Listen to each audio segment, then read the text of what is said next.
What does Pisces need to know for the month of May? The Five of Swords. Okay, that's interesting. That card comes out, but and the reason why it's so interesting is because turned on the camera, I pulled as well to see what you guys got, just to kind of get a quick preview before I jump into it, and the same card came out. So be be careful with debating with people or fighting with folks this month. I feel like there may be some things that will be taken out of context. A lot of petty fights, a lot of things that divert from the focus of the whole conversation or objective in whatever comes up. Just be aware that there may be some tension, there may be some things that you're just better off focusing on your own stuff versus getting involved with anyone else's business. That said, be careful about selfishness and the tendency to do things because you want to do them and trumping everybody else. Be careful of that, because the Five of Swords could talk about making sure your needs are met, regardless of how anyone else feels about it. It can also indicate that, your truth reigns supreme, so you'll fight, tooth and nail to prove that your truth is right. Even if that means that you end up, losing friends or cutting people out of your life in regarding that, or people cut you out. So just make sure that whatever truth you're fighting for is really worth fighting for.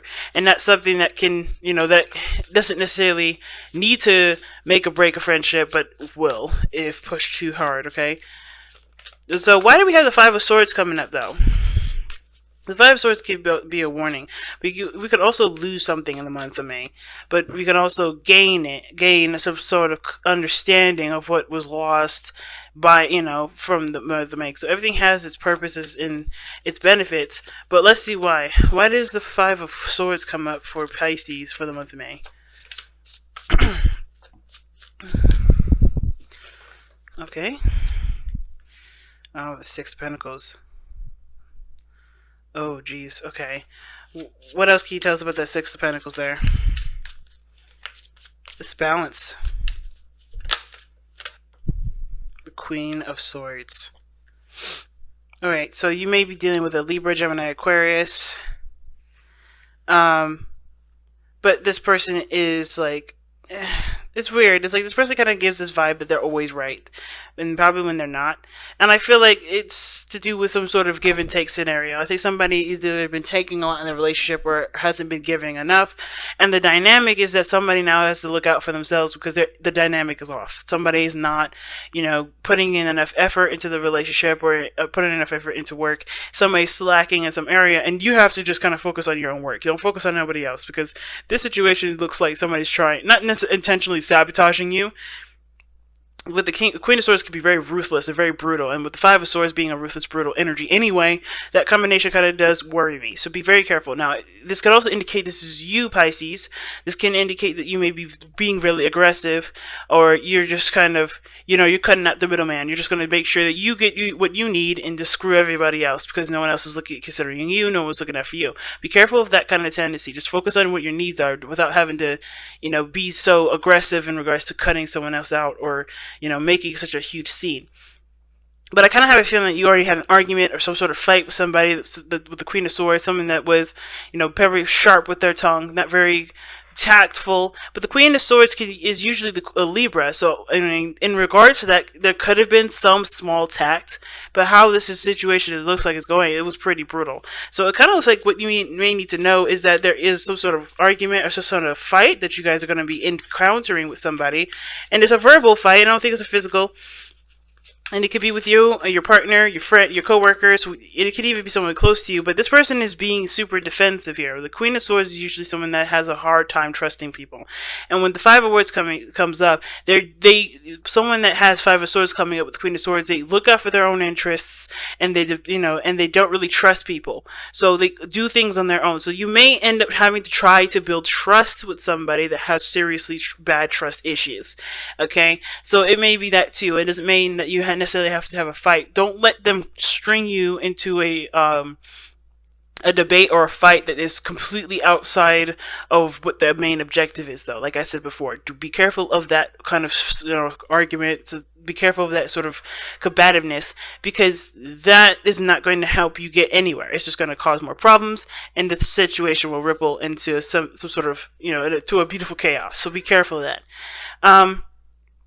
But I do feel like with the Queen of Swords coming up here, this person that you may be, dealing with, you may have to try, you may want it to try to balance things out, try to make things work, and you probably want to show them that they don't have to kind of undermine you or do something, or make sure that they are considered, they don't have to do ruthless stuff to get what they want. They can work together and achieve that same goal. There may be compromises that may need to come into place, because the Five of Swords can also indicate compromise and cooperation and working together, as well as, the opposite of being ruthless, selfish, and looking out for your own best interest. But I feel like with the Queen of Swords, she's looking for her own best interest because she's been hurt before, and she's not necessarily open to getting hurt again. She's making sure that she gets what she needs, and that's it. Now, this doesn't have to be a female. This could be a male that you're dealing with as well. But the situation is that you may have to try to build trust with someone, and that may mean that you have to compromise something of your own to show this person that they could trust you. Okay, and it could be the other way around. Maybe this person has to compromise something of themselves so that you could trust them. Okay. So, where did all this start, though? Let's see. Where did all this start?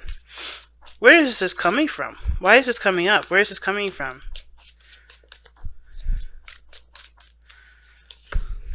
Oh, the Emperor.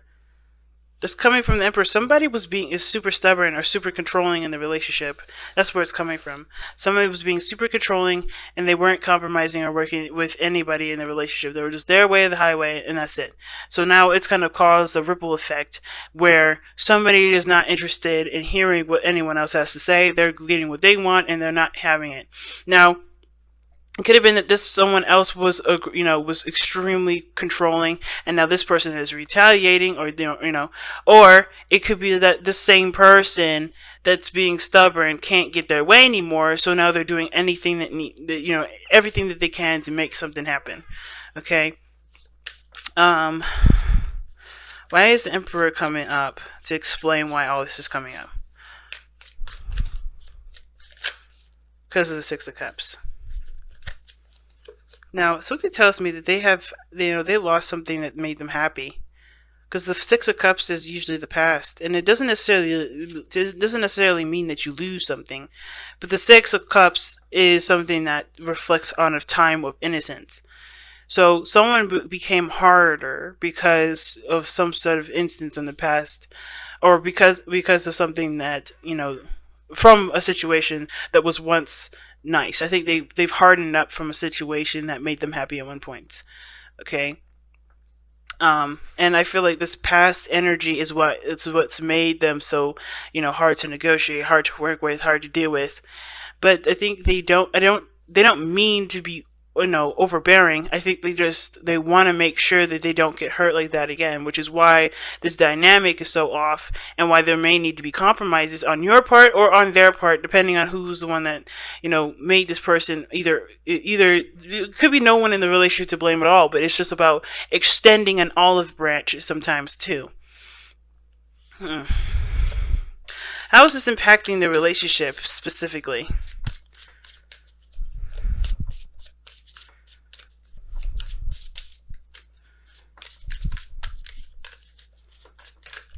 Okay, and it's affecting the relationship by the Two of Pentacles and the Hermit.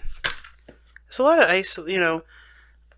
trying to keep the balance, trying to keep things from collapsing, and that does end up making things feel extremely lonely. I think the situation is that the problems are being not necessarily ignored but overlooked at the moment, because they're just there's a decision on how there needs to be Jesus, if I could get the words out. There is a need for a decision to be made in regards to how it needs to be worked on, how this trust issue or how this situation needs to be rebalanced, if that makes sense, or fixed. Because But I think this is also a personal thing too. I think this is also really requiring you to look within in your heart to figure out if there is any place in your life where there could be forgiveness, or if there's any places in your heart where you can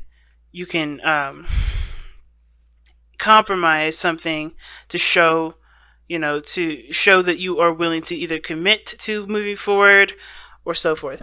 I kind of get the feeling that with the Hermit coming up, it just feels like there's a lot of isolation. There's a lot of being by yourself, but that by yourself isn't necessarily a stressful thing. It's more of like a way to kind of reflect. Um, it's a way to kind of get a little bit of peace because the situation's so chaotic outside of you, right? So I kind of feel like there is a decision that has to be made in regards to what path you're going to be committing to, but I think you're looking within yourself to figure out which option is the most valuable. Either going by yourself, being by yourself, or really kind of doing what needs to be done to not sedate the situation, but to solve its problems, okay? Because this is a really big situation. Somebody is very aggressive in this reading. Like, it's so aggressive. And it's almost like this person kind of waits for shit to happen. They don't initiate it right away. They kind of just stand there and wait for the shit to stir, and then they'll be like the first one to say something or something like that. They will respond to what's going on around them, but they're on guard. When I see the King of Swords, I'm like, okay, this person is after people. But the Queen of Swords, she doesn't go after folks. She's ready for a clap back, though. She's ready to clap back, but she'll wait for that clap back. She'll wait for that opportunity to clap back, rather. The Emperor, somebody was going for it. Everything was, in a very direct fashion. Now it's more of a passive, but I'm ready to fight you kind of sort of situation here. That's a lot of aggro. But there's also this, not really aggro, it's really like detached, this, defensiveness. It's very detached and it's very defensive. And I feel like it has to do with whatever the past was that made them happy. This loss of innocence has caused them to be so stiff, so detached, so cold, and not necessarily calculated in the sense of trying to be manipulative and hurtful, but they are looking out for their hearts right now. Because look what's underneath here, the Three of Swords. That is huge, guys. Somebody's really hurt, and it's showing through their actions, guys. So let's take a look at the overall outcome and see what that has to tell us. The Page of Cups. Communicating from the heart and being gentle and compassionate. Like, that's a very important thing, especially when somebody is really having a hard time trusting people, is incapable at the moment for, they're not able to kind of let their guard down a little bit and to see that the situation is, inflamed and going out of control. I kind of get this feeling that this person just need to have a talking to you. Not in the sense of like, hey, you need to calm the hell down. Nor like, hey, I understand that this is what's going on. I understand this is why you feel this way, but here's what my needs are, and here's what I can do to help you with, whatever you feel like you need. I'm willing to make the sacrifices that I need to make. Because the Five of Swords is coming up, you may have to make sacrifices this month. If this is someone that's worth your time and something that you believe is worth worth taking the step to actually plan things out and really work on making a solution, you could do it. And it seems like this person means something to you, because I think you have history with this individual. I think this person at one point was proud, and now that their ego has been sliced, they're cold, they're detached, they're defensive. They don't want to, be humiliated or hurt again. And I feel like, I feel like that what once was love and thriving is now a battlefield and walking on eggshells. And I think somebody just going to have to just be open about what's going on, especially communicating from I statements and how you feel about it is better than start throwing accusations, because you have to be coming from a place of compassion when the Page of Cups comes up. Compassion, love, and you have to communicate your emotions and seek understanding of that person's emotions as well, okay? This is a really scary reading, guys. Be safe this month, okay? Be careful. So let's see what the Messenger Oracle cards have to tell you to kind of get some more advice for the reading for this month.